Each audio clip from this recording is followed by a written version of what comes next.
ఈ మాట నమ్మదగినది. ఏదనగా మనం ఆయనతో కూడా చనిపోయిన వారమైతే ఆయనతో కూడా బ్రతుకుతుము. 2 తిమోతి 2:11. మనము బ్రతకాలంటే మొదట చావాలి. గోధుమ గింజ భూమిలో పడి చావకుండిన ఎడల అది ఒంటిగానే ఉండును, అది చచ్చిన ఎడల విస్తారముగా ఫలించును. యోహాను 12:24 అని ప్రభువు చెప్పెను.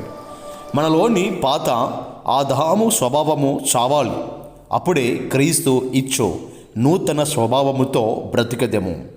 కావున భూమి మీద నున్న మీ అవయములను అనగా జారత్వమును, అపవిత్రతను, కాముతురతను, దురాశను, విగ్రహారాధన అయిన ధనపేక్షను చంపివేయడే. కొలసి 3:5.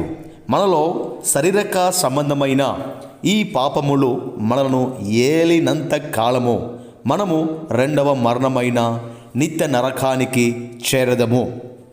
అయితే మన ప్రాచీన స్వభావము ఆయనతో కూడా సిలువవేయబడవలెను.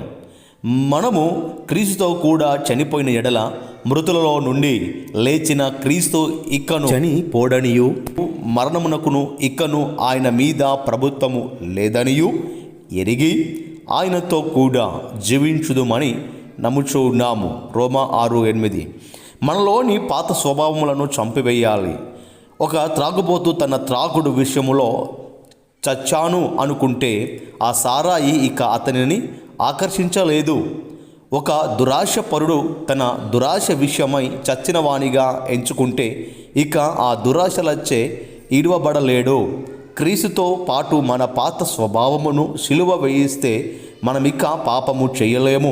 సిలువ వేయబడిన వాని చేతులు మేకలతో కొట్టబడి ఉన్నవి గనుక ఆ చేతులతో మరే పాపమును అతడిక చేయలేడు.